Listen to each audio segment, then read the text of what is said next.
ભાગ્યશાળીઓ, ચોમાસાની સિઝન આવી ગઈ છે. દેવગુરુ ધર્મ અને ત્રિવેણી સંગમ પણ મળી ગયો છે.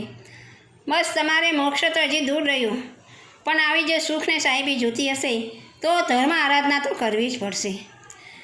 જો તમે દાન આપશો, ઉત્તમ દાન, તો તમે ભોગ વિલાસ વૃદ્ધિ શુદ્ધિ બહુ તમને મળશે, એમ શાસ્ત્રકાર કહે છે.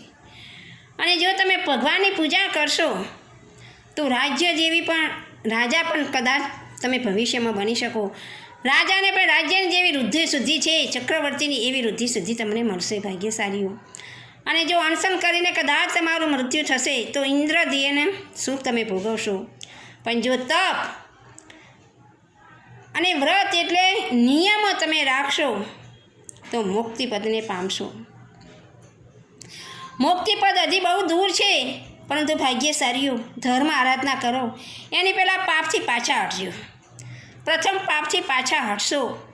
જે આપણે દવાખાને ગયા છે અને ડૉક્ટરને કહે મારા શરીરમાં શક્તિ નથી, તારે ડૉક્ટર કહે છે જે તારો રોગ છે એ પહેલાં નાબૂદ કરવો પડશે અને પછી તને શક્તિની દવા તું લઈશ તો તને શક્તિ આવશે. એવી રીતના ભાગ્યશાળીઓ ધર્મ આરાધના કરવા પહેલાં પાપથી પાછા હટો. જે પાપ થઈ ગયું છે એનાથી પાછા હટો અને મારાથી હવે બીજું પાપ બિનજરૂરી ન થાય એનાથી તકેદારી રાખો, તો જ તમે ધર્મ આરાધના કરશો તો આત્માનું કલ્યાણ કરી શકશો ભાગ્યશાળીઓ.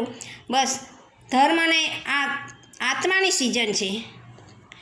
જો 12માંથી 4 જશે તો કશું વધવાનું નથી, શૂન્ય જ છે. 12 મહિનામાંથી તમે 4 મહિના કરશો ધર્મ આરાધના તો પણ તમને 12 મહિનાનું પુણ્ય તમે ઉપાર્જિત કરી શકશો ભાગ્યશાળીઓ. બસ ઉત્તમ ધર્મ આરાધના કરી અને કર્મને ખપાવી અને સુખ સાહેબીને ભોગવો અને પરંપરાએ મુક્તિપદને પામો, એ જ ભાવના છે મારી અને તમને એ શુભેચ્છા છે. શાસ્ત્ર વિરુદ્ધ કાંઈ બોલાવ્યું હોય તો મન વચ્ચેને કાંઈ છે મિચ્છામી દુક્કડમ.